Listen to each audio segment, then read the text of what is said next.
नमस्कार. आयशास किचनमध्ये आपलं खूप खूप मनापासून स्वागत आहे. आज मी बनवणार आहे बीटरूटची बर्फी बनवणार आहे. बीटची बर्फी बनवण्यासाठी मी इथं साहित्य घेतलेलं आहे ते बघून घेऊया आपण. इथे मी 1 वाटी बीट खिसून घेतलेलं आहे बघा. छोट्या खिसणीने खिसून घेतलेला आहे बीट 1 वाटी आणि त्याच वाटीने मी 1.5 वाटी हा ओला नारळ खवून घेतलेला आहे. ही वेलची पूड आहे. वेलची पूड आणि जायफळ आणि सुंठ मिक्स आहे ह्यामध्ये. त्याचप्रमाणे इथे मी बदाम कट करून घेतलेले आहेत. अर्धी वाटी दूध आहे, पाऊण वाटी साखर आहे आणि हे आहे तूप. चला मग रेसिपीला सुरुवात करूया. तर चला रेसिपीला सुरुवात करूया. सगळ्यात पहिल्यांदा मी कढई ठेवलेली आहे गॅसवरती. गॅसची फ्लेम हाय केलेली आहे. त्यामध्ये आपल्याला तूप टाकायचं आहे बघा 2 चमचे. 2 चमचे तूप टाकायचं आहे आणि तूप गरम झाले की आपल्याला हे बीट त्यामध्ये भाजून घ्यायचं आहे या तुपामध्ये 5 ते 7 मिनिट. बीट खाण्याने आपल्या शरीराला ऊर्जा मिळते, त्याचप्रमाणे त्वचा चमकदार होते आपली. बीट खूप पौष्टिक आहे आपल्या शरीरासाठी. हिमोग्लोबिन वाढवायला पण मदत करते बीट. 5 ते 7 मिनिट आपल्याला हे बीट भाजून घ्यायचं आहे. बीट भाजत असताना एकसारखं हलवत राहायचं आहे असं कढईमध्ये, जेणेकरून ते जे बीट जे पाणी सोडतंय ते आटलं जातंय बघा. आता आपलं बीट भाजून झालेलं आहे बघा 7 मिनिट. आता यामध्ये आपल्याला हे अर्धी वाटी जे दूध घेतलं होतं मी, 1 कप दूध आहे हे, ते यामध्ये घालायचं आहे बघा आणि असं सतत ढवळत राहायचं आहे त्याला. बीट यामध्ये शिजून द्यायचं आहे आपल्याला.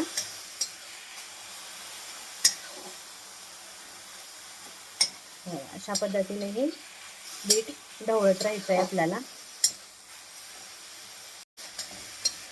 5 मिनिटं आपल्याला हे बीट एकसारखं असं हलवत राहायचं आहे. तर दूध आटलेलं आहे यामधलं. आता आपण यामध्ये हा ओला नारळ घालणार आहोत ठेवलेला. बघा, हा नारळ घालायचा आपल्याला. 1.5 वाटी नारळ आहे. हा नारळ घालून आपल्याला एकसारखं परतायचं आहे. 5 मिनिट परतायचं आहे नारळ घातल्यानंतर. किती मस्त कलर आलाय बघा, तुम्ही बघू शकताय. तुम्ही किती छान कलर आलाय याला. बीटचा कलरच ॲक्च्युली मुळात लाल असतो, त्यामुळे बर्फी खूप छान, बर्फीला पण खूप छान कलर येतो बघा. 5 मिनिटं आपलं भाजून झालेले. गॅसची फ्लेम मिडियम करायची आहे आपल्याला.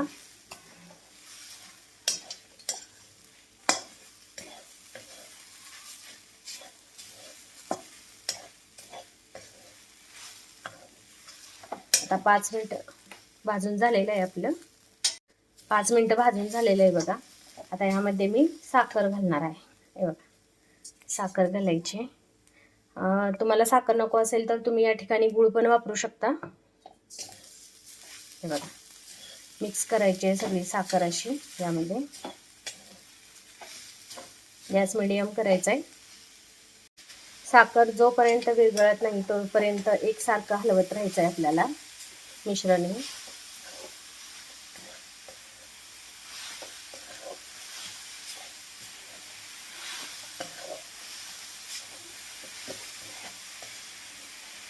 छान कलर आलेला आहे बघा, मस्त एकदम.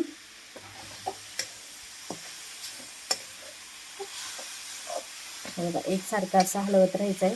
साखर आपली विरघळायला चालू झाली आहे.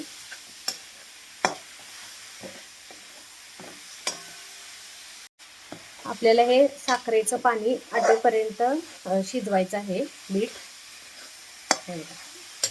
बीट आणि हे खोबरं जे आहे ते आपल्याला साखरेचं पाणी आटेपर्यंत पूर्ण शिजवून घ्यायचं.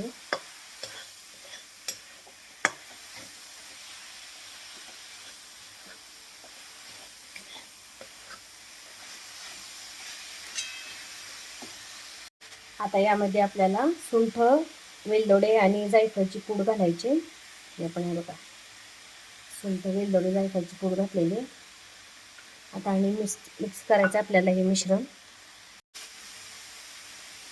एकसारखं असं मिक्स करायचं आहे.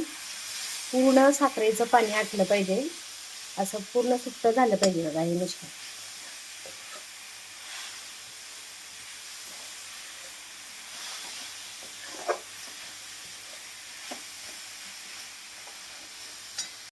तर बघू शकता तुम्ही, पूर्ण तयार झालेलं आहे आपलं मिश्रण. अगदी सुटसुटीत झालेलं आहे. आता आपण गॅस बंद करायचं आहे. तर आता आपण प्लेटला सगळ्यात पहिल्यांदा तूप लावून घ्यायचं आहे सगळ्या बाजूनी. हे बघा, मी तूप लावून घेते. आता हे कढईतलं मिश्रण सगळं असं प्लेटमध्ये पसरवून घ्यायचं आहे आपल्याला.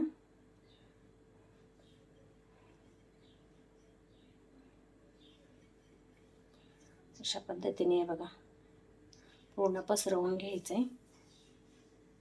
हे बघा मिश्रण गरम आहे, त्यासाठी मी हे वाटीच्या साहाय्याने पसरवायला लागले.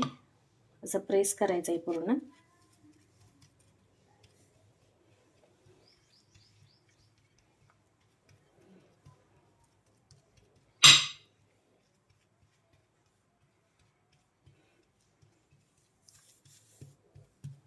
तर अशा पद्धतीने माझं हे मिश्रण पसरवून झालंय बघा प्लेटमध्ये.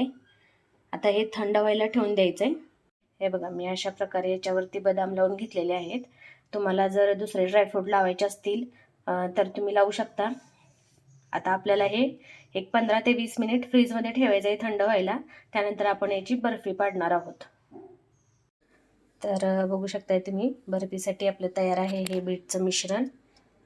थंड झालेलं आहे. 20 मिनिट मी फ्रीजमध्ये ठेवलं होतं याच्या आपण आता बर्फ्या कट करून घेऊया. हे बघा, ह्याच्यावरती मी जे मगाशी खोबरं जे खाऊन घेतलं होतं, ओलं खोबरं, त्याचंच मी हे सुकवून घेतलेलं आहे बघा. खोवलेलं खोबरं आहे हे. याच्यावरती मी असं पसरणार आहे. गार्निशिंगसाठी खूप छान दिसते बघा हे. आता या चाकूने मी ह्याच्या वड्या कट करणार आहे बघा.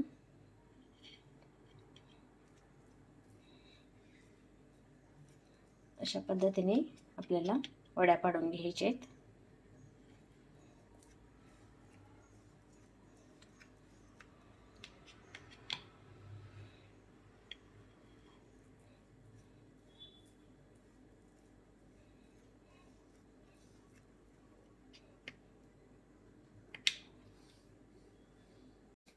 हे बघा, बघू शकताय तुम्ही किती सुंदर दिसत आहेत बीटच्या बर्फी. अशा प्रकारे मी या वड्या पाडून घेतलेल्या आहेत बघा. तर तयार आहे बघा आपली ही बीटरूटची बर्फी. तर नक्की ट्राय करून बघा तुम्ही. ही रेसिपी खूप छान आहे आणि पटकन होणारी रेसिपी आहे ही. तुम्हाला जर माझी ही रेसिपी आवडली असेल तर नक्की व्हिडिओला लाईक करा, शेअर करा, कमेंट करा. आणि जर माझ्या यूट्यूब चॅनलला सबस्क्राईब केलं नसेल तर नक्की सबस्क्राईब करा. तसंच सोबतच बेल आयकॉनवरती प्रेस करा, म्हणजे माझ्या नवनवीन रेसिपीज तुम्हाला पाहायला मिळतील. थँक्यू.